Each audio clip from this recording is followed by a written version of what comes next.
Bismillahirrahmanirrahim. Assalamualaikum warahmatullahi wabarakatuh.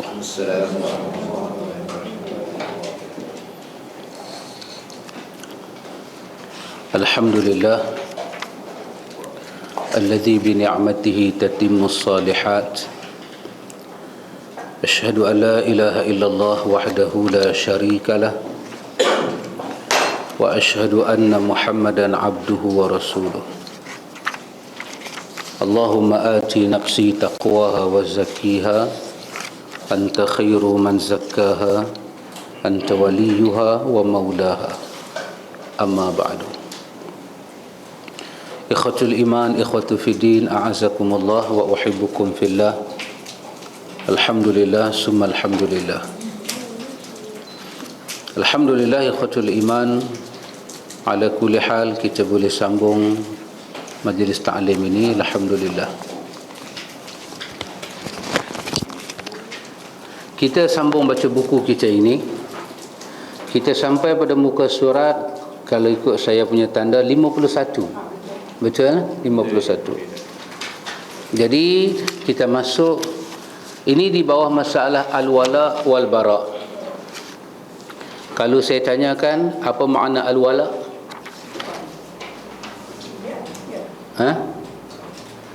Al-wala apa maksud dia? Kesetiaan, kecintaan, kepatuhan. Itu makna al-wala. Apa makna al-bara?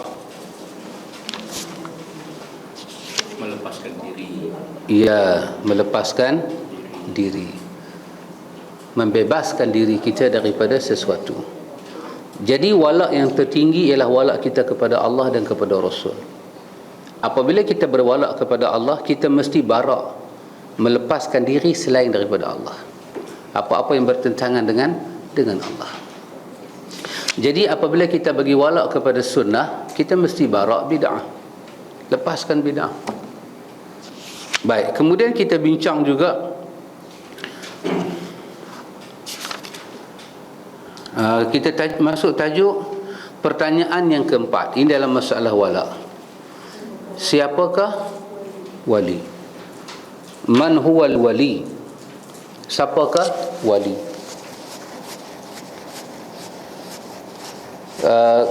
Dalam Quran, dalam hadis, perkataan wali ini wujud.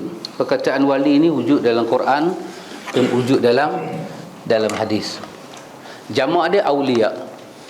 Jamak dia aulia. Kita katakan wali, kita kata wali Allah ni, kita ambil takrif kamus. Bila sebut wali, dia kata al-muhib, satu, as-sadiq, dua, al-jar, tiga,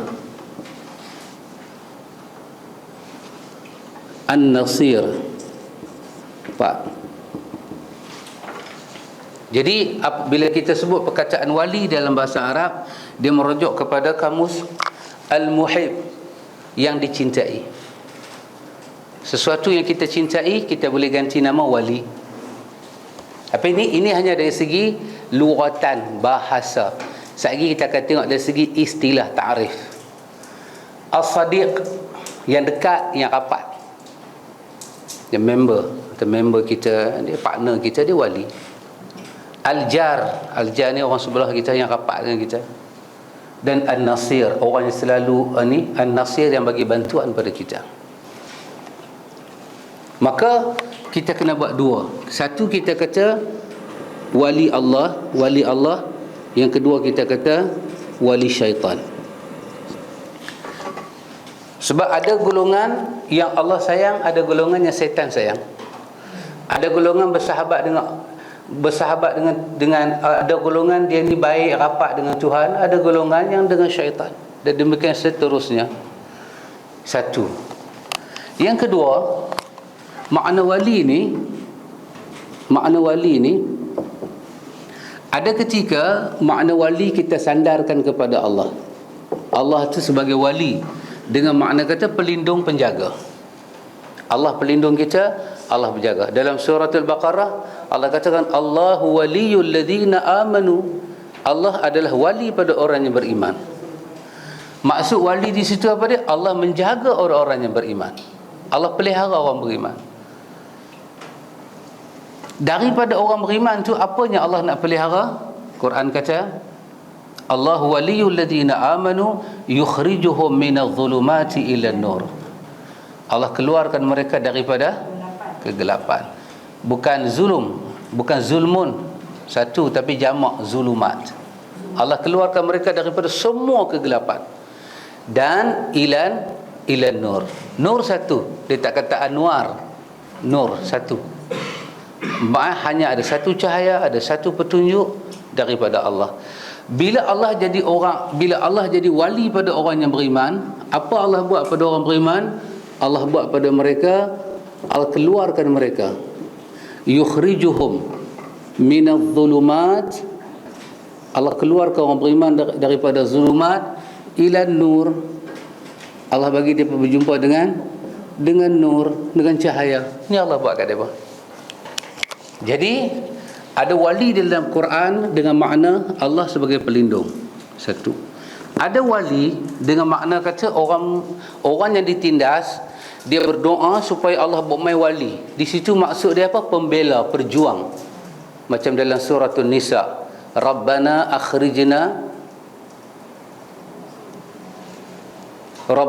akhrijna min hadhil qaryati zalimi ahluha. Ya Allah, keluarkan kami daripada negeri yang penduduk dia zalim pada kami.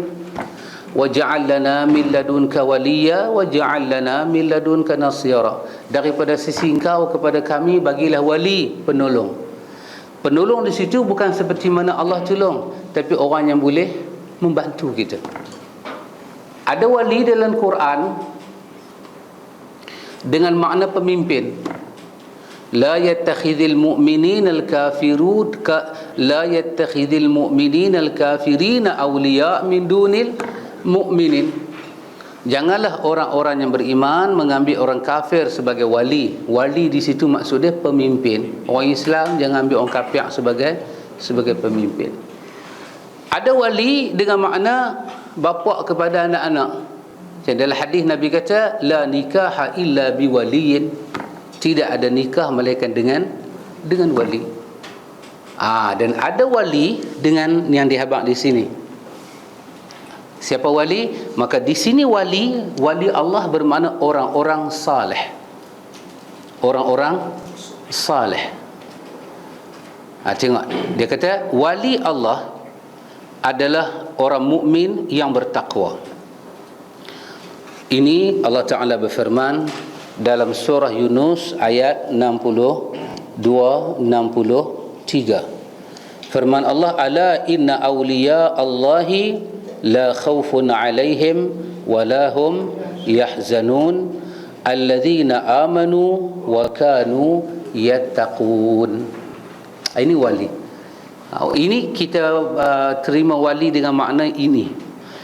Ketahuilah, kata Allah, ataupun terjemahan Melayu dia kata ingatlah, sesungguhnya inna dalam bahasa, dalam grammar Arab maksud dia apa? Melayu panggil apa? Dia panggil taukid. Melayu panggil apa? Penguat lah. Penguat ayat. Maksud dia nak kuatkan. Hanya ini makna dia. Hak lain tak masuk makna. Hak lain patut bagi makna lain.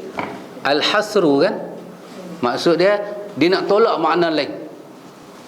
Inna bila dia kata sesungguhnya apa dia? Aulia Allah. Tuhan bagi terjemah pada makna wali sendiri.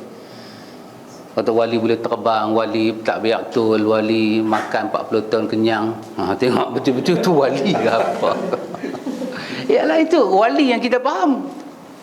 Mati berapa puluh tahun boleh balik main ke rumah. Sekarang Tuhan kata, ala ketahuilah, inna sesungguhnya. Ini kita kata kadang-kadang bahasa Arab tu dia boleh membantu kita faham. Banding tak tahu bahasa Arab tu dia boleh bantu kita faham macam ni lah. Kita tengok kalimah inna ini wujud, lepas tu ada awliya, lepas tu depan tu ada alif lam alif. Nak kata Allah, terjemah Melayu dia kata ingat. Tapi kalau terjemahan kita cakap ala ni maksud dia ni, ambil erti elok-elok sikit nah. Jangan duk pibuh makna lain. Ini makna dia. Inna, sesungguh-sungguhnya. Awliya.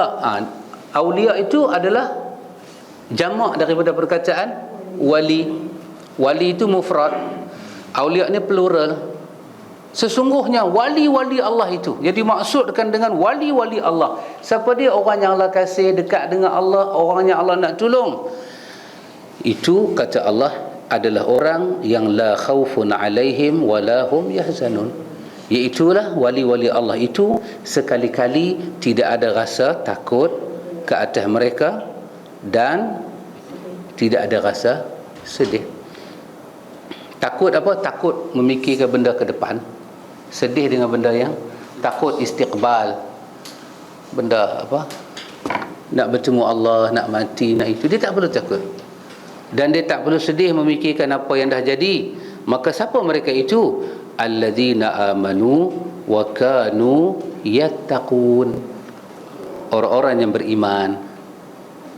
Orang-orang yang beriman. Wa kanu, dan orang-orang yang beriman itu yattaqun. Ya itu sebagai fi'il mudhari'. Fi'il mudhari' menunjukkan mereka sentiasa beriman kepada Allah. Fi'il mudhari'. Kalau dia guna fi'il madhi, mereka telah pun beriman. Tapi tak. Sesungguhnya orang-orang wali Allah Ta'ala itu mereka tak takut, mereka tak sedih. Sebab apa?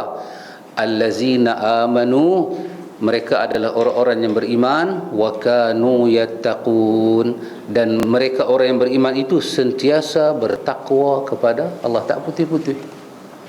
Tak putih-putih. Mereka takwa lagi, takwa lagi, takwa lagi. Mereka itu adalah wali Allah. Jadi satu benda kita setuju, wali itu wujud tak wujud? Wujud. Wali itu wujud. Ahlussunnah wal Jamaah menerima wujudnya wali. Cuma Ahlussunnah berbeza dengan firqah-firqah lain ni dari segi memberi takrif wali. Kita pakai wali macam mana? Kita pakai makna wali seperti ada dalam hadis Bukhari, hadis Muslim, hadis Abu Hurairah. Dalam hadis 40 pun ada, Imam Nawawi simpan. Nabi sebut, man adali waliyan faqad adzantuhu biharbin. Siapa yang buat musuh kepada wali aku, sesungguhnya aku isytihar perang dengan dia. Jadi wali yang ada dalam hadis itu wali yang mana? Wali yang ni ada dalam surah Yunus 62, 60, 63. Ketahuilah sesungguhnya wali-wali Allah itu adalah orang yang bertakwa kepada Allah. Maka dalam hadis Qudusi itu Nabi perpanjang lagi, man adali waliyan faqad azantuhu biharbin. Siapa yang menyakiti wali aku, sesungguhnya dia menyakiti aku. Maka Allah bagi tahu macam mana dia jadi wali. Macam mana dia jadi wali dengan makna dia dikasihi oleh Allah. Dia dikasihi oleh Allah. Sebab wali ada karamah, Nabi ada mukjizat. Wali syaitan dia ada sihir. Semua benda pelik-pelik. Tapi benda pelik-pelik ni dia tidak benda pelik-pelik yang sentiasa. Dia karamah. Karamah bahasa Arab apa dia? Kemuliaan. Allah bagi macam-macam kemuliaan dalam bentuk doa, dalam bentuk pertolongan, dalam bentuk macam ni semua Tuhan bagi. Tuhan tolong dia dalam benda yang kadang-kadang terkeluar adat sikit. Kalau fikir tak lepas ke apa ni? Tengok selesai masalah. Itu nama dia karamah, pertolongan yang memuliakan. Dulu ada satu orang nama dia Musailamah Al-Kadzab. Musailamah Al-Kadzab. Setengah ulama baca Musailimah. Musailimah Al-Kadzab. Dia ni duk tak duk menyengaku jadi Nabi. Sedangkan Nabi duk ada lagi. Dia ni mai sebelah Yaman ni. Maka Tuhan bagi pada dia satu benda pelik, tapi dengan tujuan nak menghina dia. Maka orang kampung pun panggil dia Musailamah, tolong ditelagakan. Pasal dia tengok Zam-Zam ni dia pelik. Bila orang pakai air dia, dia naik lagi. Makin banyak orang pakai, dia temuk air tu, dia temuk. Jadi banyak. Air kita Syabas ni makin korang. Zam-Zam makin kita pakai, makin dia naik. Pelik Zam-Zam. Maka dia berpanggil dia, Musailamah, tolong saya buat ni bi'run ni, telaga ni jadi telaga Zamzam. Maka dia pun pergi ke telaga tu, dia pun baca doa. Apa yang dia baca tak tahulah, tak direkodkan dalam sejarah. Tapi cerita dia baca-baca, lepas tu dia ludah. Dia baca dalam ayak, ludah, lepas tu dia petuang ayak tu dalam telaga. Elok dia petuang hari ni, besok kering terus telaga tu. Ini nama dia benda pelik. Tapi bukan karamah. Karamah benda-benda yang pelik jadi pada kita, kaitan dia dengan kita kemuliaan. Kemuliaan. Pasal tu kalau orang kata ada wali makan sehari 2 minggu tak makan, cerita tu dengan kemuliaan masuk ke tak masuk? Tak masuk. Itu maksud dia ada penyakit. Ada penyakit. Wali ni dia 4 tahun tak senyum. 4 tahun tak senyum. Pelik. Orang Penang kata bangkang tu. Pasal itu makna wali, makna karamah itu kemuliaan. Kadang-kadang Allah bagi karamah kepada kita bentuk apa? Doa yang makbul. Itu kemuliaan. Seperti Allah makbulkan doa para sahabat Nabi dalam susah, doa Nabi dalam susah, doa orang-orang saleh dalam susah. Itu karamah. Jangan kita ingat pegang coklat lagu ni tiba-tiba jadi belian. Ni tanda saya wali bertukar di belian. Dah. Itu bukan kemuliaan. Anak Adam ni mendapat kemuliaan dengan usaha, bukan dengan kepelikan. Pasal itu Nabi kata pekerjaan yang paling baik adalah pekerjaan yang dilakukan oleh Daud alaihi salam. Dia Nabi, tapi dia buat apa? Dia potong kayu, dia ikat, dia pergi jual di market. Wahai dia Nabi kan, sekali tak ada tangan. Ya Allah, nak makan apa hari ni? Makan tanduri ya. Cap tanduri mai. Itu tak mulia. Mulia ni peluh jatuh. Susah, tak larat, merintih. Tuhan bagi kurnia. Ini nama dia rizqun karim. Rezeki yang dimuliakan oleh Allah. Pasal itu rasuah hina. Rasuah ni hina. Pasal apa? Dia senang dengan jalan orang. Kawan tu yang susah payah cari duit, dia pergi topak lagu tu ya. Maka itu bukan wali. Maka Nabi sebut dalam hadis kursi itu, hadis Bukhari dan Muslim, hadis daripada Abu Hurairah. Yang pertama Nabi kata, tidak ada amalan yang paling Allah Ta'ala suka melainkan amalan fardu. Nanti kalau ada di 40 balik kita cek hadis yang ke-38 tu, kita boleh tengok. Itu wali yang Nabi sebut sendiri dalam hadis Bukhari. Amalan fardu ni adalah amalan yang paling tinggi dalam Islam. Kalau orang tu semain tahajud, semain tasbih, semain taubat, tiba-tiba fardu dia tinggal, habis ni semua dia tak ada guna. Dalam kitab Al-Kabair, Imam Zahabi cerita dalam bab tinggal sembahyang tu, pertanyaan kepada Abdullah bin Abbas, apa pandangan Abdullah bin Abbas tentang satu orang yang qiyamul lail daripada awal malam sampai tengah malam, tiba-tiba nak masuk waktu subuh dia mengantuk dan dia lena. Kata Abdullah bin Abbas, 2 rakaat fardu subuh lebih baik daripada ibadat sunat sepanjang malam, kerana dia fardu. Jadi kalau orang bercerita kat kita fardu dia tinggal, dia wali, tapi sembahyang semua pakai niat. Kata selamat tinggal Romeo, boleh jalan lah. Orang nak kata dia wali, bepilah kebodohan insan. Insan jadi bodoh, tinggal benda paling Allah suka. Pasal itu hadis ni juga hadis yang menjadi perbahasan ulama fiqh. Bila datang bulan Syawal, habis bulan Syawal kan, masuk bulan Ramadan. Masuk bulan Ramadan, Syawal. Habis Ramadan masuk Syawal. Bila masuk Syawal, apa masalah kita paling besar? Orang nanti sembang, nak puasa 6 dulu ke, nak qada dulu satu, ataupun puasa 6 dengan qada merangkap 2 in 1. Sahaja aku puasa 6, sahaja aku qada Ramadan, merangkap puasa 6. Sebahagian ulama kata berdasarkan hadis tadi, tidak ada ibadat yang paling Allah suka melainkan ibadat fardu. Maka antara Ramadan dengan puasa 6, yang mana fardu, yang mana sunat? Ramadan fardu, puasa 6 sunat. Maka habiskan Ramadan baru buat sunat. Kalau ada qada bagi habis baru buat sunat. Sebahagian ulama faham macam tu. Tapi sebahagian ulama lagi faham, kata betul, hak tadi tu betul.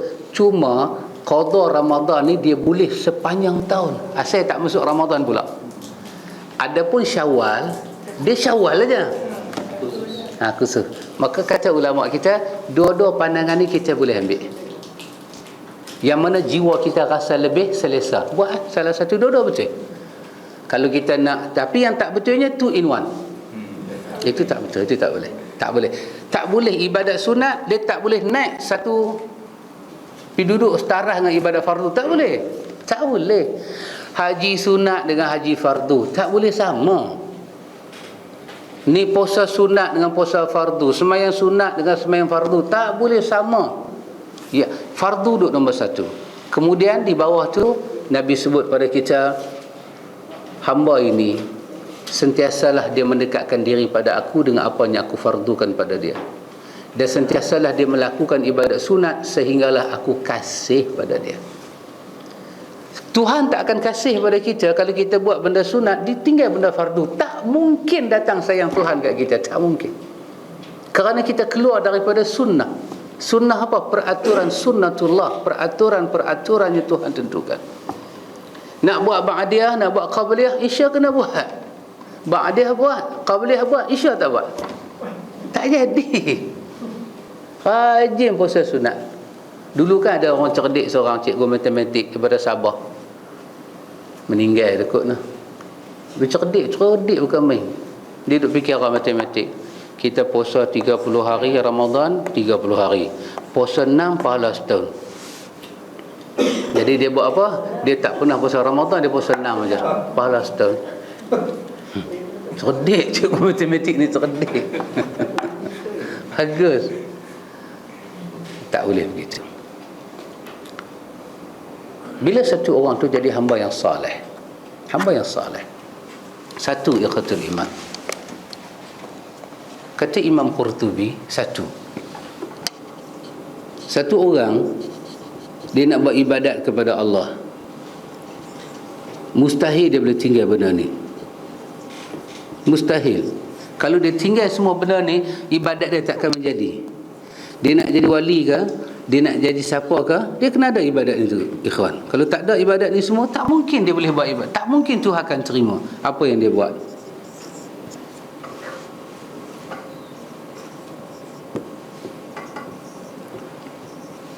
Satu orang buat ibadat, dia mesti ada ikhlas. Innamal a'malu binniyat, ikhlas. Mungkin kita punya faham ikhlas tak sama dengan sufi. Minta maaf, saya katakan tak sama dengan sufi. Ikhlas kita dengan Tuhan adalah mengharap Tuhan. Apa makna harap? Harap kita dengan Tuhan, apa yang ada di sisi Tuhan kita harap dia bagi kat kita. Apa yang ada di sisi Tuhan kita tak tahu. Kita tahu apa yang dia bagi tahu ya. Dia kata dia ada ampun, dia ada rahmat, dia ada macam-macam. Kita tahu lah. Bila kita tahu, semua tu kita minta. Dalam Quran Allah kata, innallaha dzu fadlil azim. Sesungguhnya Allah mempunyai kurnia yang sangat besar. Bukan kabir, azim. Besar dan mulia, paling utama kurnia Allah. Ikhlas ni apa dia? Ikhlas ni kita mengharap semua yang ada di sisi Allah untuk kita. Tuhan ada syurga. Syurga Tuhan. Syurga Tuhan ni bukan rumah Bukit Jelutong. Kan? Satu orang kata, saya nak bagi harta saya kat awak sikit lah. Banyak sangat lah. Pun kita rasa hebat lah kalau kita dapat. Tetapi yang nak bagi ni Tuhan. Tuhan nak bagi. Di sebahagian orang sufi kata, kalau kita beribadat pada Allah, nak syurga, takut neraka, minta Allah, mengharapkan ampun Allah, dia kata kita masih riak. Sebab apa? Kita tak ikhlas, sebab masih mengharap sesuatu di sisi Allah. Kita katakan pahaman macam tu tak benar. Ikhlas adalah mengharapkan Tuhan. Al-Quran kata apa? Dalam akhir surah Al-Kahfi, faman kana yarju liqa rabbih. Siapa yang mengharap bertemu dengan Tuhan, dia kena ada harap.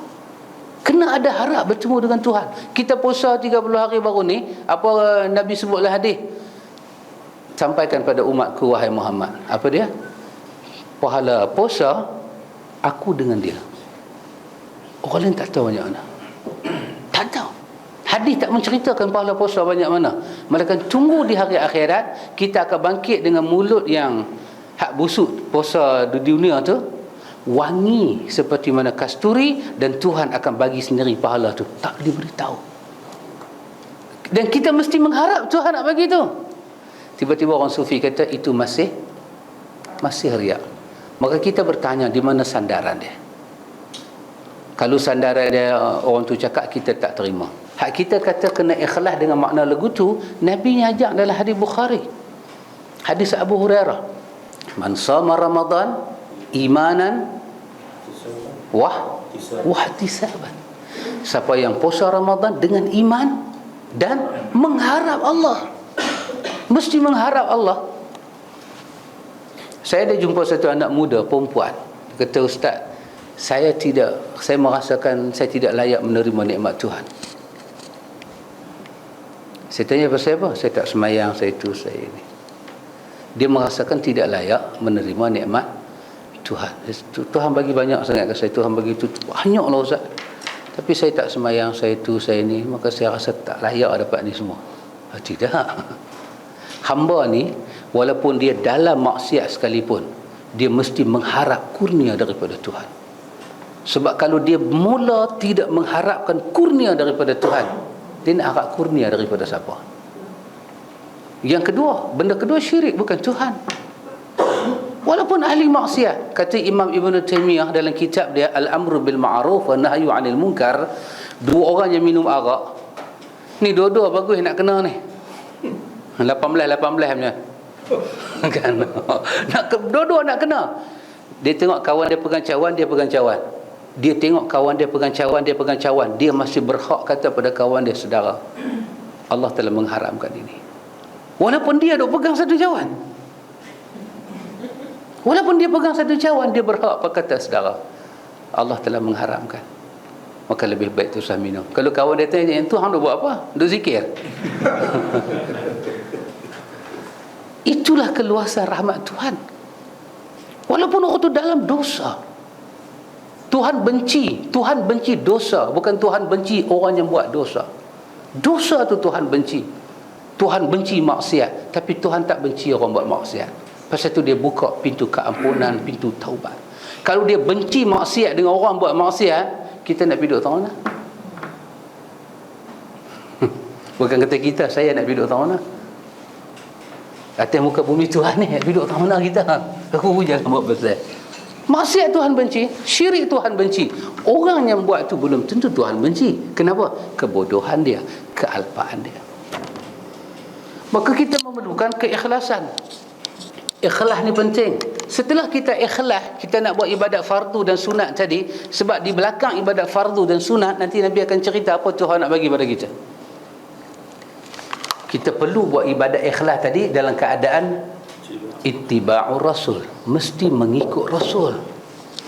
Sebab yang naik sampai ke langit ni Rasul. Mana ada orang nombor dua? Abu Bakar pun tak naik ke langit. Mesti ikut Rasul. Ibadat.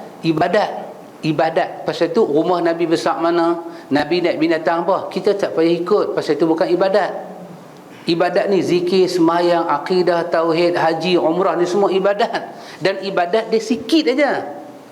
Nak pakai baju apa, rumah nak ada aircon ke, ada kipas ke, ada cushion ke, ada kapet ke, pintu berapa tinggi, bubur macam mana, zin ke, nak bukan zin ke atap rumah, itu tak payah ikut. Itu bukan ibadat. Yang mesti kita ikut Nabi 100% adalah ibadat. Yang Tuhan duk ajak dia siang malam pagi petang, Muhammad ini ibadat, bukan benda lain. Nak makan apa? Nabi makan kurma, kita makan cakutia. Lidah boleh makan, perut boleh terima, makan lah. Saya kena makan kurma hari-hari, larat makan lah. Tapi saya mengikut sunnah, hari-hari saya makan kurma, tidak. Tapi hari-hari saya kena semayang macam Nabi semayang, zikir macam Nabi zikir, keyakinan macam Nabi, sabar macam Nabi, akhlak macam Nabi, hati budi macam Nabi. Pasal tu kita kata macam Nabi, bukan kita pergi jadi Nabi, macam Nabi, ikut Nabi. Itu nama dia ittiba', mengikut Rasul yang diutuskan. Turun daripada situ, ikhlas dengan ittiba' ni kena ada istiqamah. Istiqamah apa? Teruskan jalan tu jadi apa pun. Istiqamah diambil daripada perkataan mustaqim. Ihdinas siratal mustaqim, luruskan. Maka lurus tu bermakna istiqamah. Dia daripada kata dasar yang sama. Lurus. Lurus apa? Ikhlas dan ikut Nabi. Pasal apa? Banyak ujian kan? Lepas tu kena apa? Kena sabar. Kena sabar. Lepas kena sabar ni, kena sabar. Lepas kita kena sabar ni, ulama susun kepada kita, kita syukur kepada Allah. Sabar saja tak cukup, dia kena syukur. Sebab sabar mungkin kerana terpaksa dah tak boleh nak buat apa, sabar bila. Tapi syukur, sabar bila campur syukur dia berbeza. Orang yang syukur pada Allah tentu dia sabar. Orang yang sabar belum tahu dah bersyukur. Dia kata sengak aja, nak buat macam mana? Sengak pi. Kak aku boleh lawan dia apa? Aku sengak pi. Syukur. Kemudian gabungan 5 benda ni dia ada ni. Quran kata apa kepada kita? Kita berpesan kepada kebenaran dan kita berpesan kepada kesabaran. Semuanya kita buat di atas ni adalah benda-benda benar. Kita kena sampaikan kepada orang pengalaman-pengalaman hidup kita ini. Ikhlas kepada Allah, ikut Nabi, istiqamah, sabar dan syukur. Kita tak boleh pegang seorang-seorang. Wa tawasau bil haq. Ini adalah hak, sampaikan dekat orang. Dan pesan kepada orang, sabarlah dengan benda ni semua. Ini syarat kita buat ibadat. Maka siapa yang buat ibadat fardu dan ibadat sunat dengan syarat-syarat ni semua, maka dalam hadis qudusi itu Allah kata apa dia? Allah kata yang pertama, aku jadikan pendengaran dia pendengaran aku. Sinilah orang faham hadis ni jadi pelik-pelik. Ulama hadis kata pendengaran Allah, pendengaran dia, pendengaran Allah, maksudnya Allah memelihara pendengaran dia. Allah mula campur tangan dalam hidup kita. Ada benda orang cakap mai ke telinga kita, boleh bagi lingkup hidup kita. Allah bagi kita jadi orang yang matang dan waras. Dia kurnia Allah. Kurnia Allah. Lepas tu apa dia? Allah jadikan penglihatan dia, yang dia melihat, aku melihat dengannya. Allah jadi apa? Allah jadikan tangan yang dia sentuh, kaki yang dia melangkah, semuanya dengan aku. Maka sampailah kepada kemuncak kasih sayang Allah. Apa dia? Bila dia meminta, aku mula memberi. Bila dia memohon pertolongan, aku lindung dia. Jadi ini ikhwatul iman, Allah beri kepada siapa? Kepada wali Allah. Siapa dia wali Allah? Hamba-hamba yang saleh. Jadi tak perlu kita pakai ta'rif wali ni dengan makna. Kan semalam saya bak kat pakcik, ada pengalaman semalam. Pakcik tu kata kita kena cari wali. Kita kena cari wali. Saya kata kenapa kena cari wali? Saya kata pakcik ada anak perempuan tak? Kata ada. Pakcik dah wali lah tu. Pakcik ada anak perempuan jadi wali, automatik jadi wali kan. Pakcik nak cari siapa lagi? Tak, kita kena cari wali. Kenapa? Kerana doa mereka makbul, mereka berkat. Ini nama dia khurafat. Faham satu benda yang tak wujud. Tak ada dalam agama ni, tidak ada. Tidak ada orang kedua, tidak ada. Melainkan semua doa Rabbana, Rabbana. Apa dia? Kita direct dengan Tuhan. Rabbana, wahai Tuhanku. Dengan syarat-syarat tu, ikhlas dan mengikut Nabi. Ikhlas dan mengikut Nabi. Lain kita tak perlukan. Tak perlu apa. Lepas tu kita tak perlu cari orang. Kita beribadatlah kepada Tuhan. Macam mana nak ibadat? Ikut Rasul. Macam mana kita nak ikut? Itulah proses ilmu. Kita duduk ni, duduk mengaji, duduk ambil tahu, duduk berbincang. Semua ni lah proses kita. Maka ikhwan, saya ulang lagi sekali, wali adalah orang-orang yang beriman di kalangan hamba-hamba Allah Ta'ala yang saleh, yang dia jaga ibadat fardu, dia jaga ibadat sunat dengan ikhlas, mengikut Nabi, istiqamah, sabar, syukur, berpesan dengan kebenaran, berpesan dengan kesabaran. Maka dia masuklah di dalam ayat 62, 63, ala inna awliya Allah la khawfun alaihim wa lahum yahzanun. Dia tak perlu bimbang. Kalau Allah lindung kita, kita tak perlu bimbang. Dan sabda Nabi sallallahu alaihi wasallam dalam hadis Imam Ahmad ini, innama waliyallah wassalihul mu'minin. Sesungguhnya wali, yakni pendukung dan pelindung aku, adalah Allah dan orang-orang mukmin yang saleh. Ini Nabi sebut dalam hadis Imam Ahmad.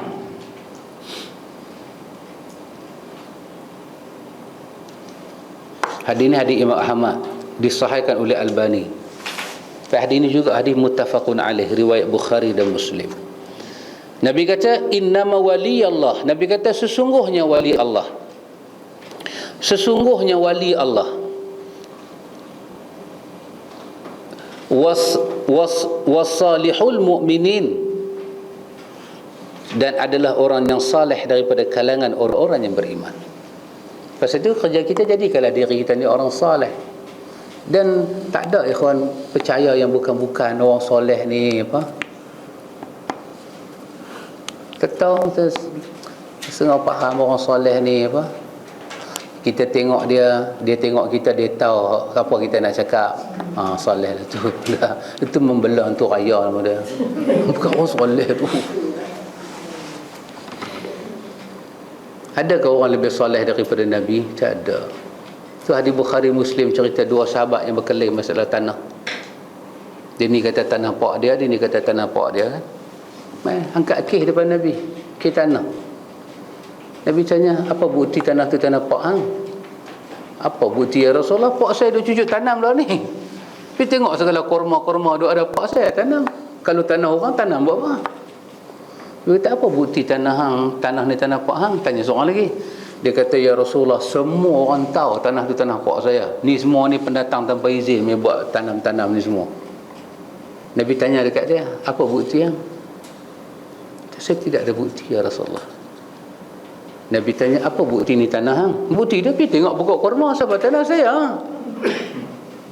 Maka Nabi kata, saudara, tanah ini kepunyaan dia. Pasal dia tanam atas itu. Dan hang tak ada bukti apa. Jadi beralihlah dua orang ni. Hak seorang ni tak puas hatilah. Bila dia beralih, nak beralih itu dalam hadis Bukhari Muslim, Nabi panggil. Nabi kata sesungguhnya di antara hampa ni ada orang yang mesti berbohong. Aku tak tahu siapa. Siapa-siapa yang petah bercakap di hadapan aku, yang kerana dia petah bercakap tu, aku bagi benda orang lain kepada dia. Sesungguhnya ketahuilah yang aku bagi itu adalah potongan daripada api neraka. Siapa-siapa yang dia tak pandai bercakap sehingga kan aku tak bagi hak dia, Nabi kata sesungguhnya Tuhan akan membela dia. Elok Nabi kata lagu tu, tak ada Nabi nak masuk, kawan tu kata, tak ya Rasulullah, saya memang tanam pokok kurma, tanah dia punya, bukan saya punya. Apa yang saya nak bagi tahu, kalaulah wali itu maksud dia boleh tahu, Nabi lah lebih tahu, dia Nabi. Tapi pasal apa Nabi ucap, hamba ni mesti ada bohong seorang.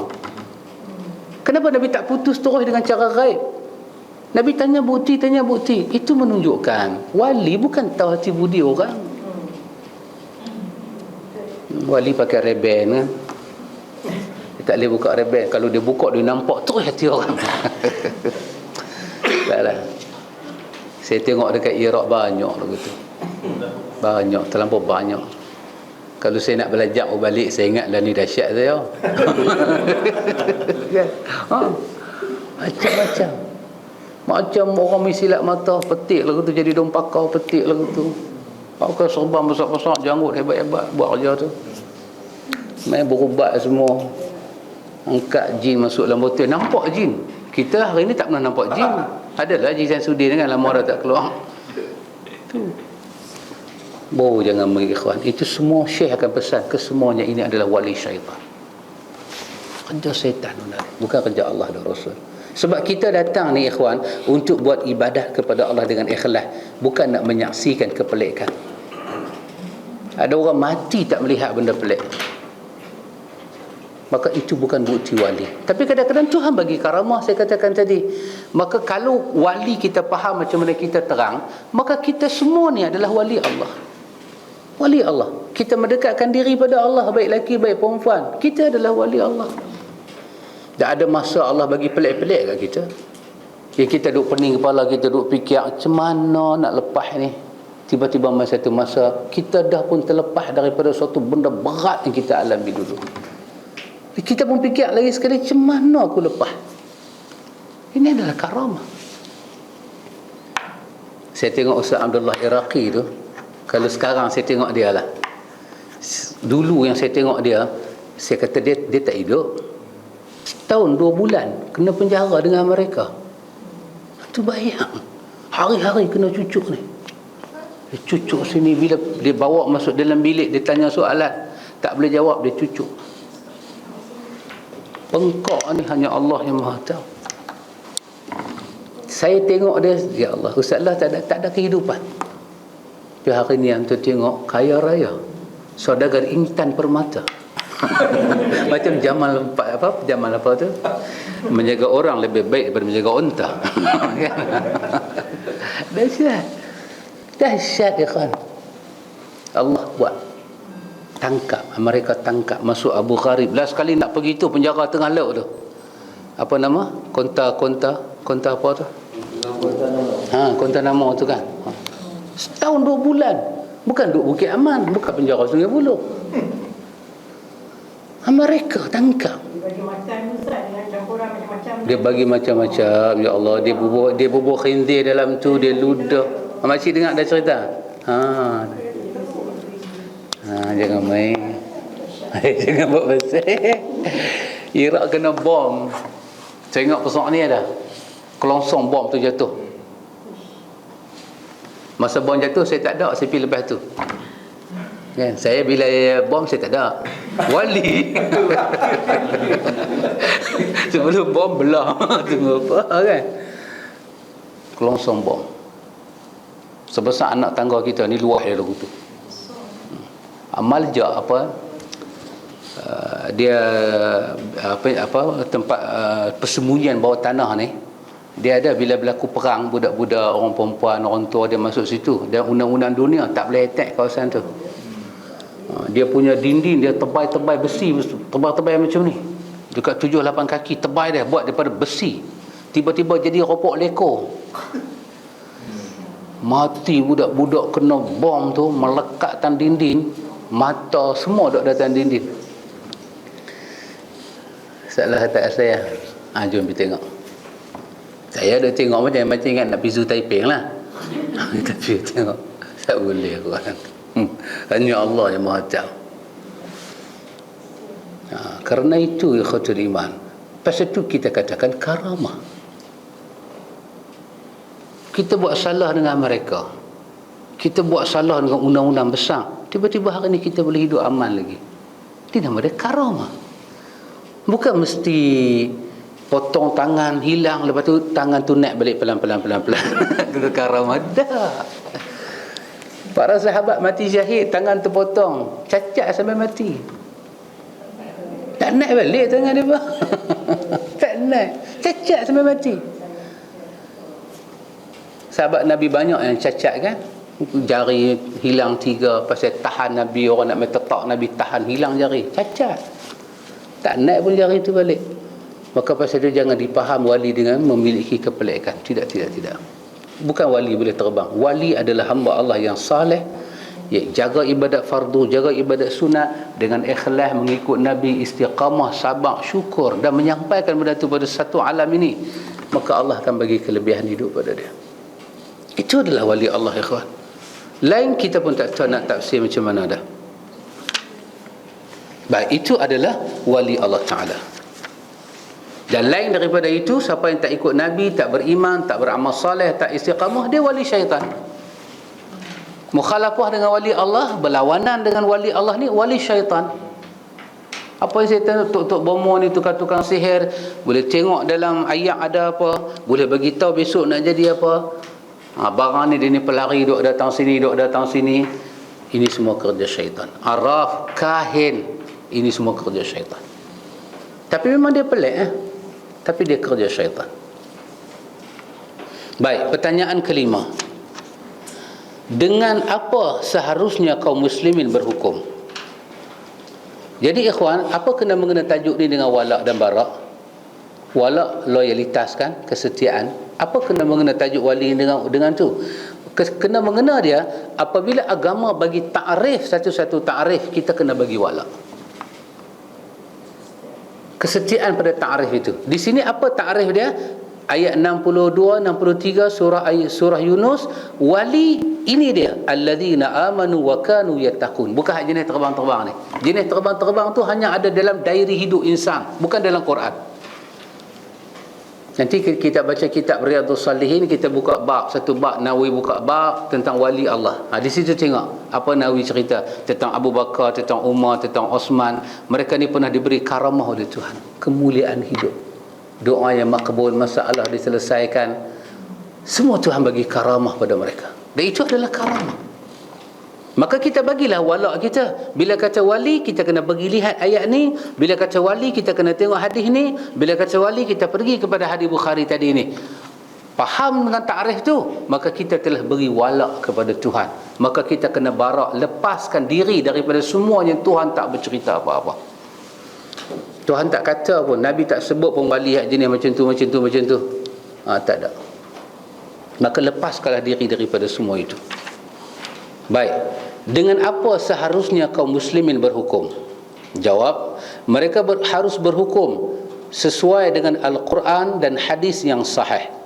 Allah Ta'ala berfirman, wa anihkum bainahum bima anzalallah. Dan hendaklah kamu wahai Muhammad sallallahu alaihi wasallam memutuskan perkara di antara mereka menurut apa yang diturunkan oleh Allah. Di mana wala kita? Wala kita pada ayat ni ya. Tuhan suruh ambil ayat Quran dan hadis Nabi guna sebagai syariah. Apa syariah? Peraturan hidup. Maka bagilah wala kesetiaan. Kalau orang mencuri nak buat apa? Orang rompak orang nak buat apa? Hari Rabu sudah kampung saya, dia masuk 6 orang rumah pakcik tu kan, keluar metro. Pakcik tu sampai mati. Tapi bagus juga dia minta maaf. Saya minta maaf pakcik, saya kena mencuri, nak balik kampung tak ada duit. Pakcik tu arwah lah. Kita bagi wala. Kes mencuri sampai menyebabkan mati, apa Quran sebut kena buat? Bagi wala.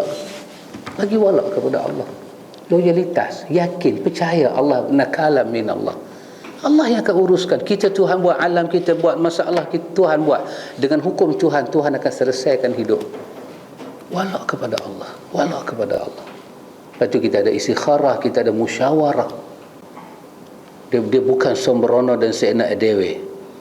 Sabda Nabi, alimal ghaibi wasyahadah anta tahkumu baina ibadika. Dalam hadis Muslim. Ini di antara lafaz doa Nabi.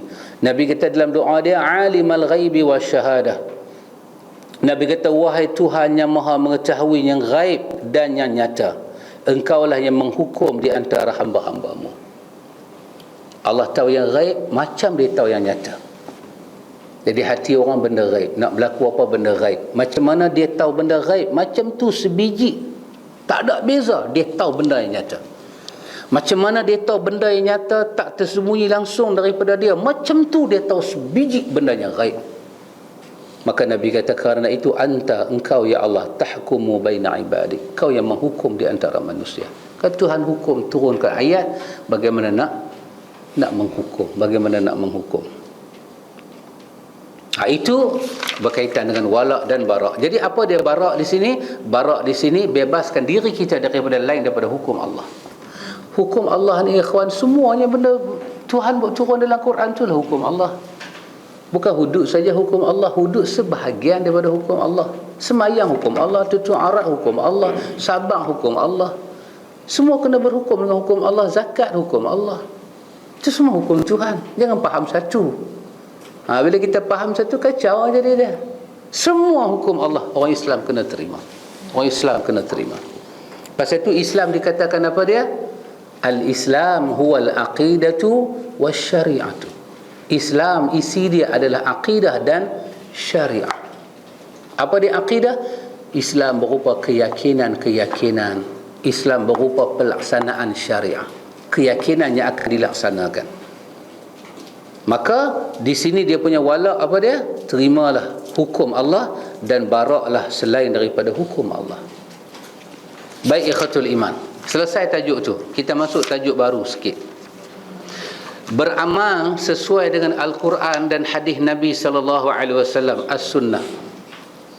Perkataan sunnah dia lebih apa? Lebih apa?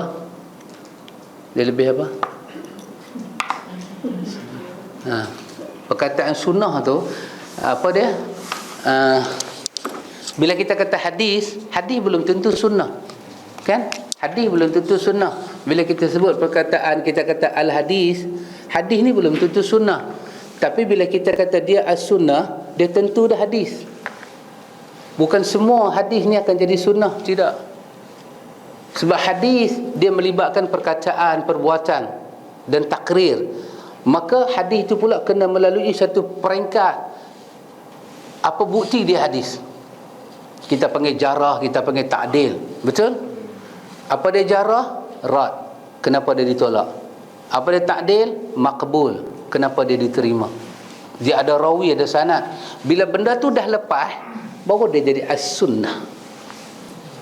As-sunnah.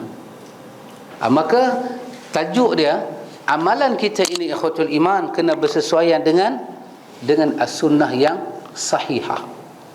Kalau bersesuaian dengan hadis, ramai orang boleh berkelak hadis. Ramai orang boleh berkelak hadis. Dan hadis tu kacau bila. Lentang pukang punya hadis. Kita pun kadang-kadang ulama hadis kata apa dia? Ulama hadis kata la aslalahu lam ajidhu aslan. Kami tak tahu dan kami tak pernah jumpa. Antum kalau ulama hadis, dia ulama dalam bidang hadis tu bidang dia, hidup mati dia macam tu, dia kata dia tak jumpa, kita boleh jumpa. Kacau kita. Ulama hadis kata yang kami jumpa apa dia? Sabda Nabi pada hari berlakunya peperangan Mu'tah.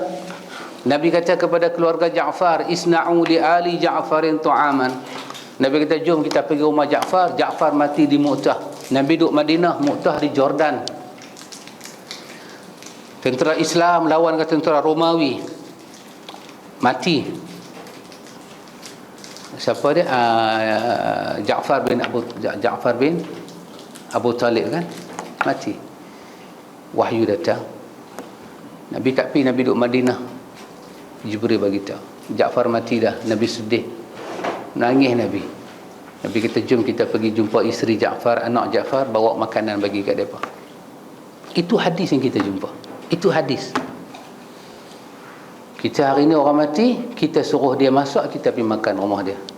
Mana hadis dia? Maka apa dia wala'? Wala' memberi kesetiaan, ketaatan, loyalitas kepada apa yang wujud dalam hadis secara sahih. Maka yang mana berlawanan dengan hadis itu, bara', lepaskan diri. Lepaskan diri. Kerana itu kita tengok pertanyaan, mengapa Allah menurunkan Al-Quran? Dahsyat pertanyaan dia, besar. Mengapa Allah Ta'ala menurunkan Al-Quran?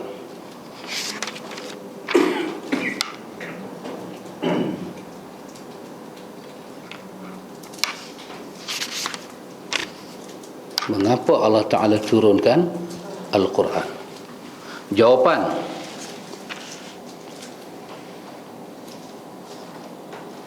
jawapan dia, Allah Ta'ala menurunkan Al-Quran agar kita dapat beramal sesuai dengannya. Ini diambil daripada ayat 3 surah Al-A'raf, ittabi'u ma unzila ilaikum min rabbikum.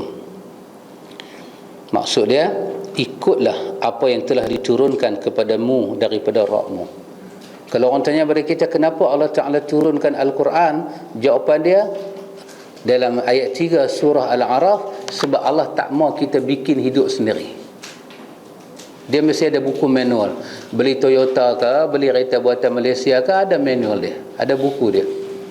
Kita bukan boleh tempat ayak pergi campur bateri, tempat bateri pergi buat ayak, jahanam kereta tu tak boleh start. Kena tanya pada yang buat kereta. Alam ni Tuhan buat, kita Tuhan buat.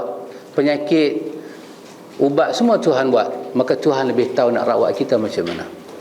Maka Tuhan tak lepaskan kita. Kenapa Tuhan tak lepas? Kerana dia kata dia buat kita untuk ibadat. Mana boleh dia suruh kita buat ibadat sembrono? Dia cipta ibadat, dia buat undang-undang ibadat. Nah, aku bagi kat hang, aku mau hang buat benda ni mengikut peraturan aku. Kita tak mereka ibadat, kita hanya disuruh buat ibadat, laksanakan ibadat. Macam haji kan, nak ukuf tak mana, hari apa, bulan apa, pi tak mana, pakai apa, pantai larang, tak payah penat-penat otak nak fikir, dah ada dah. Ikut aja. Ikut aja. Maka kerana itu Allah turunkan kepada kita agama. Dan Allah hantar kepada kita Nabi untuk bimbing kita. Dan sabda Nabi, iqra'ul Quran wa'malu bihi wa la tajfu anhu. Ini hadis riwayat Imam Ahmad. Hadis ini hadis sahih riwayat Imam Ahmad.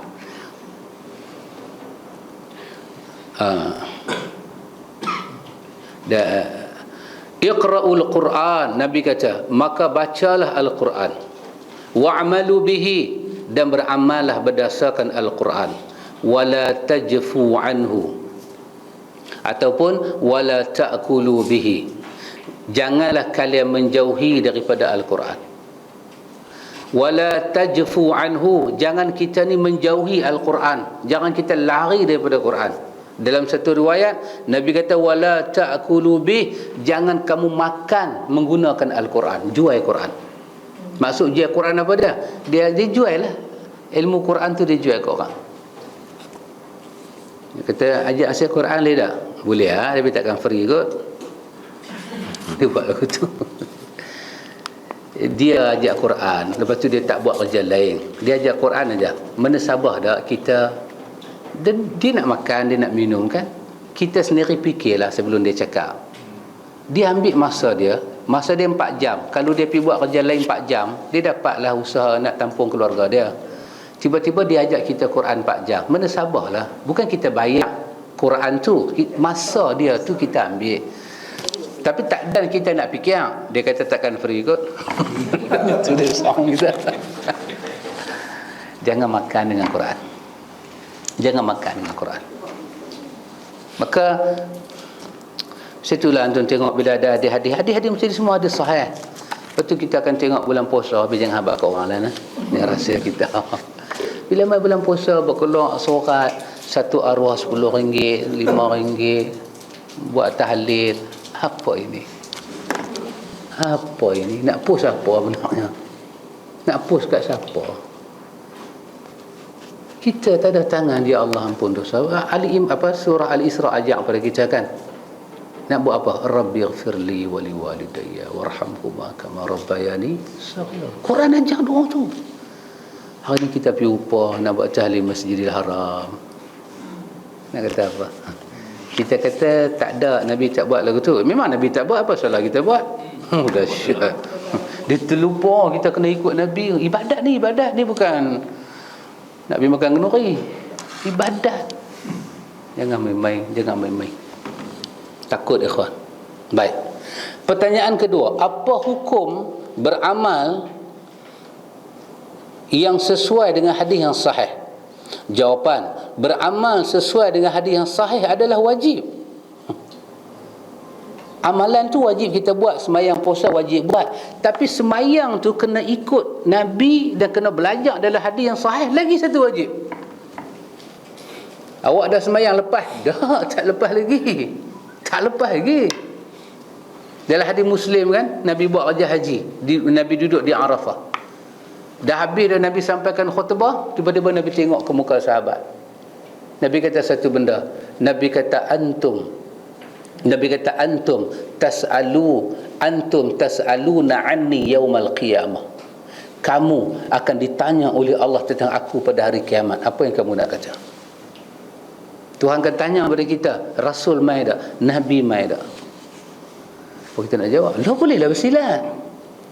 Lah saya ikut si fulan. Lah bubuhlah nama siapa pun, Al-Fadhil ke apa ke, boleh bu. Tapi akhirat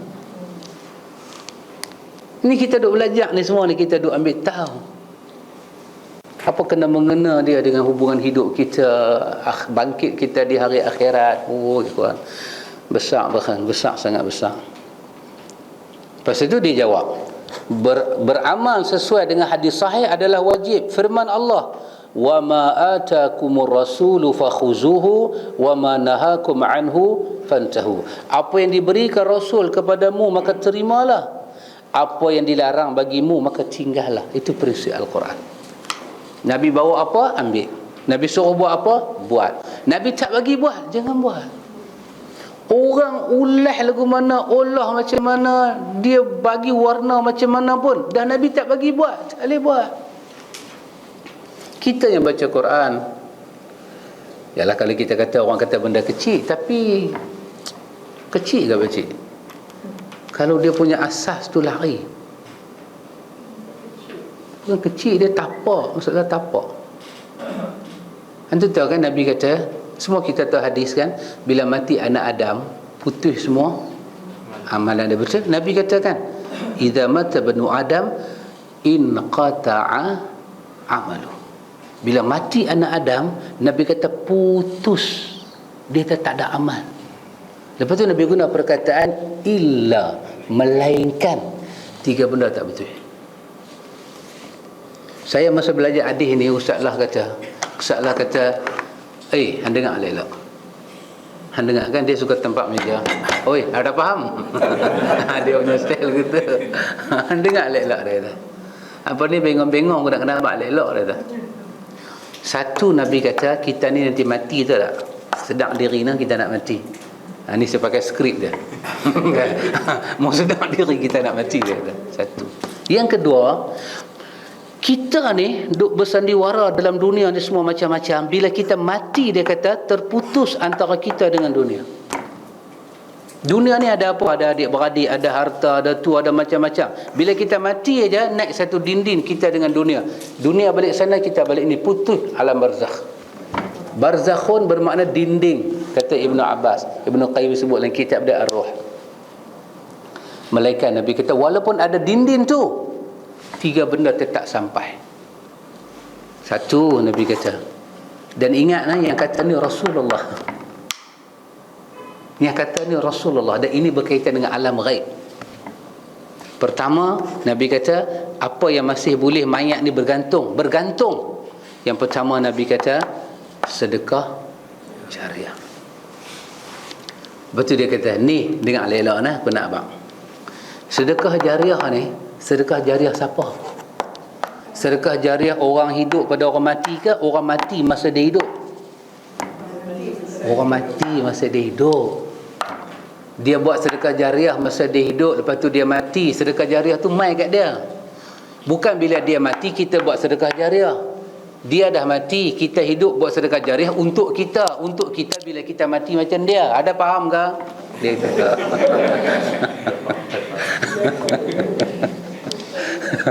Allah ni dia mengajak kasar. Tapi sepanjang dia mengajak tu kita boleh buat nota. Satu. Dua, Nabi kata apa? Ilmu yang bermanfaat. Ilmu ni ilmu orang hidup ke ilmu orang mati masa dia hidup? Dia tanya. Ilmu orang mati masa dia hidup, dia ajak orang. Maka bila dia mati, kawan tu duk menghidupkan ilmu dia. Maka yang kawan tu duk buat tu ilmu dia, dia ajak masa dia hidup. Maka tak putus sampai. Dan ketiga, doa anaknya. Bukan masalah anak, tapi masalah doa yang keluar daripada mulut anak. Maka nak berdoa pada Tuhan ni, doa. Tak ada syarat, Tuhan tak letak syarat, Tuhan letak berdoa. Apa kita berdoa? Ya Allah ampun dosa aku. Doa lah tu. Siapa yang ajak doa ni kena goreng bihun dulu, bodang dulu, botu dulu, panggil 5 orang baca. Siapa ajak doa lagu tu? Tak ada lah. Kita cakap ni orang kata kecil-kecil lah kan, jurubu besar lagi kan. Tapi kita nak beramal. Masalah dia cakap di sini kita wajib beramal dengan hadis yang sahih. Kalau beramal saja hadis sahih tak perlu, tak ada hal. Apa dia makna sahih? Sahih tu makna betul-betul benda tu datang daripada Allah kepada Muhammad. Dan bila datang daripada Allah kepada Muhammad, dapat dicek, dapat disemak. Benda betul ini boleh semak, boleh cari. Pasal tu ada hadis. Hadis itu pula siapa riwayat? Kata Bukhari, kita boleh semak Sahih Bukhari. Tapi kalau baca hadis tak sebut nama perawi, tak sebut nama sahabat, mana boleh? Nak semak di mana? Jadi tengok, bila Nabi sebut benda tu, Nabi tak sebut pun pasal Quran. Tak, Nabi tak sebut. Habis siapa yang sebut? Ada hadis lain sebut. Okeylah, ada hadis lain. Apa martabat dia? Yalah taklah kuat sangat, tapi dia hadis tu. Ni dia kata beramal dengan hadis yang sahih, dia kata adalah wajib. Wajib, pastikan hadis itu. Saya ingatlah ikhwan, hak ni lah nak terang pada orang makan masa. Makan masa. Tak larat kadang-kadang tak larat nak jawab soalan orang. Tak larat. Hari tu ada satu budak muda, dia kata kat saya, sahih nah? Mau sahih sangat. Mau sahih aku nak bagi hang. Aku tu dia cakap, saya kata tak apa, balik dulu. Tak boleh nak bagi apa tahu dah. Dia jadi main kita. Pasal apa? Pasal kita orang cerita agama, tak apalah, bolehlah. Bila nak tanya ustaz, tak boleh tanya. Bila tanya ustaz naik berang, dia tak boleh jawab. Tak percaya kat saya kah? Saya ustaz tau. Saya mengaji sana. Cerita semua tempat dia mengaji. Dah bukan tu. Quran kata fasalu ahla zikri, pergi tanya kalau kau tak tahu. Quran kata apa dia? In ja'akum fasiqun binaba'in fatabayyanu. Mai satu berita siasat. Pasal tu ada ilmu hadis, kerana nak siasat. Pasal apa? Pasal Nabi bagi pesan. Nabi kata siapa bohong pada aku, tempat dia dalam neraka. Maknanya bila Nabi pesan akan masuk neraka, bermakna golongan bohong ni ada. Cuma kita bukan menghina orang yang cakap, bukan menolak, demi Allah tak tolak, cuma nak siasatan aja. Pasal tu semua dakwaan ada siasatan. Mana boleh pergi tuduh orang macam tu? Bagilah peluang, penerangan demi penerangan, penjelasan demi penjelasan. Bagilah peluang penjelasan. Ini tengok Quran bagi tahu pada kita kena ambil. Dan sabda Nabi, fa'alaikum bisunnati wa sunnatil khulafa'il mahdiyyin ar-rasyidin tamassaku biha. Hadis ni adalah hadis yang sahih riwayat Imam Ahmad, dan ada juga macam ni riwayat Imam Muslim. Kewajipan bagi kalian berpegang pada sunnahku dan sunnah khulafa yang mendapat petunjuk dan bimbingan. Berpeganglah dengan kuat padanya.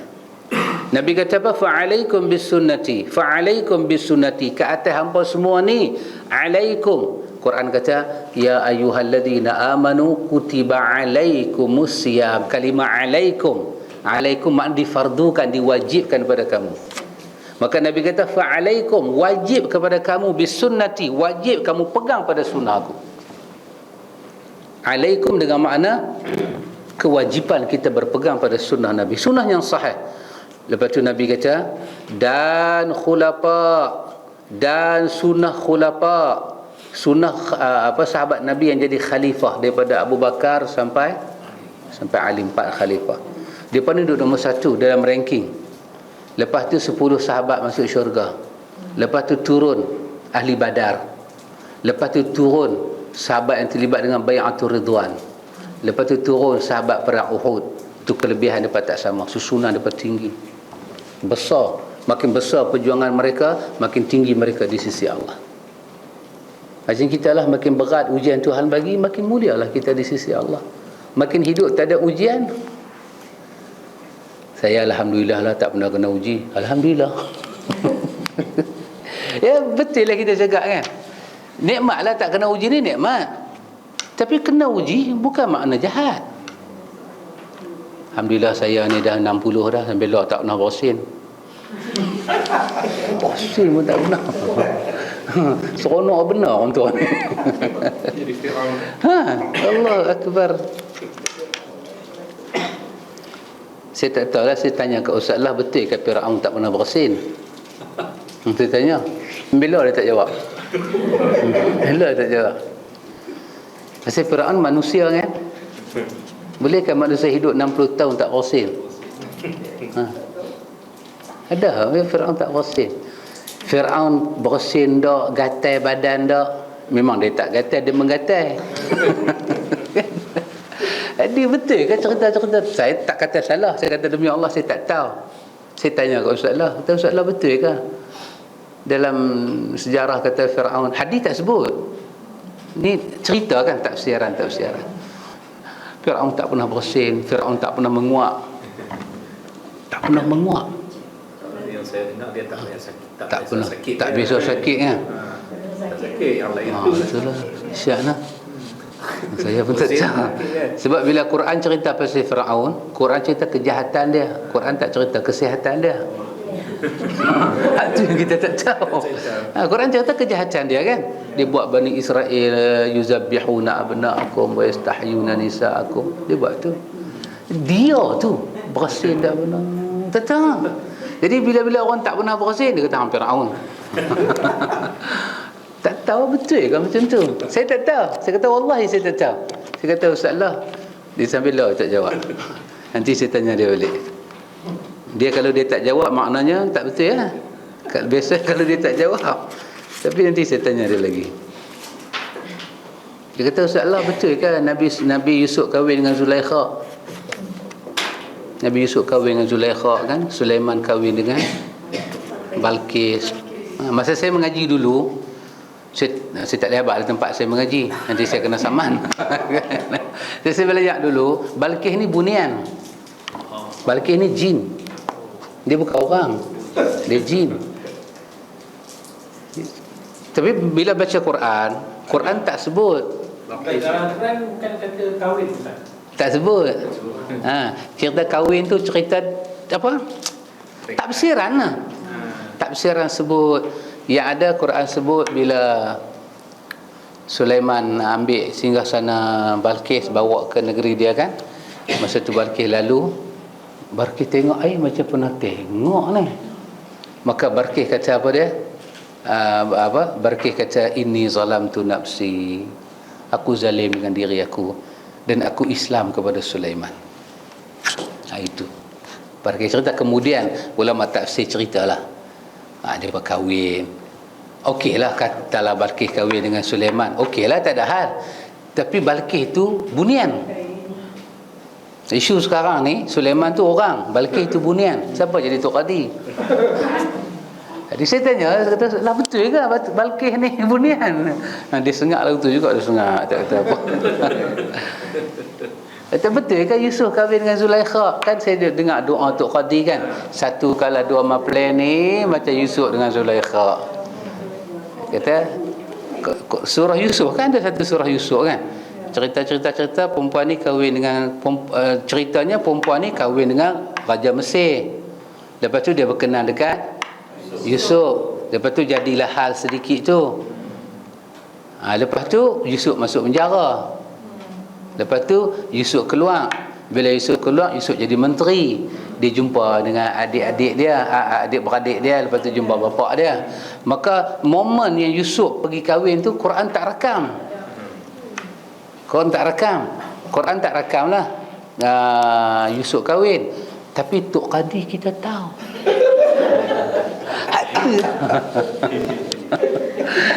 Cerita ni jadi macam perli orang lah kan. Qadi marah lah dengan saya. Tapi saya kata demi Allah saya tak tahu. Jadi nak tahu cerita tu sumber dia. Sebab sumber Quran ni satu daripada Quran dengan Quran. Satu ayat lain akan cerita maksud ayat ni. Satu. Yang kedua hadis. Ayat ni hadis akan cerita. Hadis pun kita kena tengoklah hadis macam mana. Hadis sahih ke hadis tak sahih? Kalau hadis sahih kita pakai, hadis tak sahih kita tak tepi. Yang ketiga, sumber dia daripada Yahudi, Israeliat. Pasal Yahudi ni dia tahu lebih kisah Nabi-Nabi dulu. Maka bila sampai kisah Yahudi, Nabi kata, yang benar dia cakap kamu terima. Kadang-kadang dia cakap, Nabi kata kamu tolak, mungkin benar. Kadang-kadang dia cakap tak benar, kamu terima. Jadi nak dapat satu kepastian daripada Yahudi ni yang kita panggil ahlu kitab ni, sukar. Maka banyak cerita depa ditawakufkan, didiamkan. Tapi ada juga cerita depa bagi tahu pada kita yang kita boleh terima, tak cacat. Maknanya dia cerita pada kita, yang cerita dia bagi tu tidak menghuru-harakan ayat Quran. Seperti dua anak Nabi Adam kan, berbunuh-bunuhan. Quran tak cerita nama apa. Orang Yahudi tolong bagi, seorang Habil, seorang Qabil. Bolehlah kalau nak buat nama lain pun tak apa. Kan? Seorang nama John ke, seorang nama apa ke. Tapi kita pakailah Habil dan Qabil pasal hanya menamakan, tidak merubah cerita. Bolehlah, senang nak cerita. Seorang Habil, seorang Qabil. Nabi cerita. Nabi kata siapa bunuh orang, Bila ada pembunuhan di atas muka bumi, Nabi kata anak Adam yang memulakan bunuh saudara dia akan dapat dosa tu. Masa Nabi sebut anak Adam yang akan dapat dosa tu, Nabi tak sebut lagi nama dia. Nabi tak kata Habil, Nabi tak sebut. Tapi Yahudi beri nama Habil dan Qabil. Tapi penamaan tu tidak merosakkan cerita, hanya nama. Maka kita bolehlah lagi, boleh tolak ansur. Sama Balqis. Balqis ni dia yang beri nama. Sulaiman, Quran beri nama. Perempuan yang jadi raja Yaman tu, Quran tak beri nama. Hud tu burung, tengok dia terkejut. Perempuan jadi raja, lepas tu sembah matahari. Report kat Sulaiman. Oh, Sulaiman kata tak boleh duduk diam ni. Hantar surat kan. Akhirnya, maka perempuan jadi raja tu, Quran tak beri nama. Di kalangan ulama Yahudi, kerana mereka hidup lebih lama daripada Nabi, mereka kata mungkin dalam kitab dulu nama dia Balqis. Pun kita boleh terima lagi, sebab hanya nama tak mencacatkan. Tapi bila melibatkan kahwin, dia panjang sikit lah. Yang tu dah nak mengubah tu, history tu dia nak ubah. Maka mesti ada satu siasatan, mesti ada satu riwayat yang sahih. Betulkah Balqis ni kahwin dengan Yusuf, Zulaikha kahwin dengan Yusuf? Betulkah cerita tu? Zulaikha dengan Yusuf ni betul ke? Itu saja. Kalau didapati tak ada dalam Quran tapi ada dalam hadis yang sahih, kita terimalah. Tapi saya sendiri duk cari-cari tak jumpa lagi. Itu saya tanya dekat Ustaz lah. Saya kata nak cari lain kitab mana pun dia sengap juga. Kan dia sengap juga, dia tak jawab. Tak payah cari.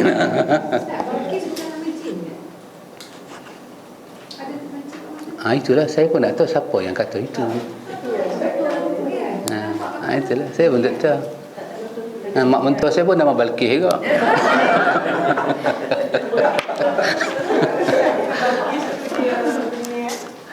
Itu saya kata tadi, orang cerita ni orang Arab kata qila, majhul, mereka kata. Mungkin mereka itu ahlu kitab lah. Mereka kata Balqis. Tapi Quran tak cerita Balqis itu jin. Quran tak cerita. Yang cerita ni ahlu kitab, Yahudi.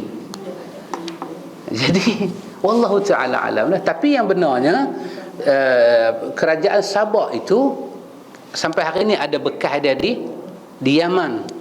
Ada bekas-bekas dia. Kerajaan Sulaiman, ada yang Yahudi nak mempertahan sangat Palestin tu kan. Itu di Haikal Sulaiman itulah kerajaan Sulaiman. Ada bekas-bekas dia. Jadi itulah yang kita cari kebenaran dia. Tapi sampai hari ini belum jumpa lagi riwayat yang sahih. Maknanya dia masih ada dalam riwayat yang tak dapat dipastikan.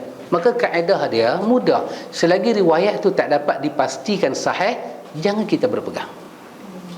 Sampai ada bukti dia sahih, baru kita berpegang. Ibnu Katsir tu ada 30 jilid. Syekh Nasruddin Albani tolong kita. Dia buat apa? Dia buat sahih Ibnu Katsir. Dia pergi semak balik dan dia menamakan sahih. Yang mana dhaif dia buat keluar, yang mana tak betul dia buat keluar. Sahih aja. Sepanjang perjalanan itu tidak ada. Itulah dia kata, bukan kata kita saja-saja nak pergi cari benda tu. Kewajipan. Kita tak boleh bohong kat Nabi, tak boleh bohong juga pada Nabi-Nabi dulu. Tempat duduk dalam neraka. Jadi lebih baik kita Qisasul Anbiya ni, cerita Nabi, cerita macam Quran ceritalah. Quran sebut kan macam Namrud dengan Ibrahim. Quran tak sebut nama dia Namrud. Tapi Fir'aun Quran sebut. Oh, Fir'aun boleh sebut pula, Namrud tak boleh. Tak, Fir'aun Quran sebut. Quran sebut Fir'aun. Tapi Namrud Quran tak sebut. Tapi tak apalah, just nama je, nak bagi senang. Ibrahim berhadapan dengan Raja Namrud. Okey, tapi Quran bagi tahu pemerintah negeri dia. Quran tak begitu nama pemerintah, sebab nama tak penting. Yang penting Quran nak cerita keingkaran itu. Tapi cerita-cerita yang tak merosakkan Quran, kita terimalah. Tapi cerita-cerita sampai akhirnya keturunan jin semua berasal daripada Sulaiman, itu too much. Pasal Nabi kata jin daripada api, mereka daripada iblis, bukan daripada Sulaiman. Jadi akhirnya kita tak sedar, kita duk pergi tuduh Nabi ini melahirkan jin, sedangkan Nabi itu orang. Akhirnya kita, Allahu Akbar, itu sajalah. Jadi tajuk kita ni apa dia ikhwan? Beramal dengan hadis sahih apa hukum? Dia kata hukum dia wajib. Pegang dengan sunnah sahih, sunnah sahabat-sahabat Nabi wajib. InsyaAllah lepas ni tajuk dia, bisakah kita mencukupkan dengan Quran sahaja tanpa hadis? Tak apalah, cerita pasal hadis ni saya pun malas lah. Cerita Quran sajalah, hadis-hadis tak usah ceritalah. Kita lah ni, hadis kan ada sahih, ada tak dhaif, ada tak sahih. Ghaflah punya cerita kan. Tolak hadis buang, pakai Quran sudah. Boleh kalau betul. Ini tajuk dia nak beritahu. Panjang umur, sihat badan. Lepas raya kita sambung tajuk ni insya-Allah. Wallahu a'lam.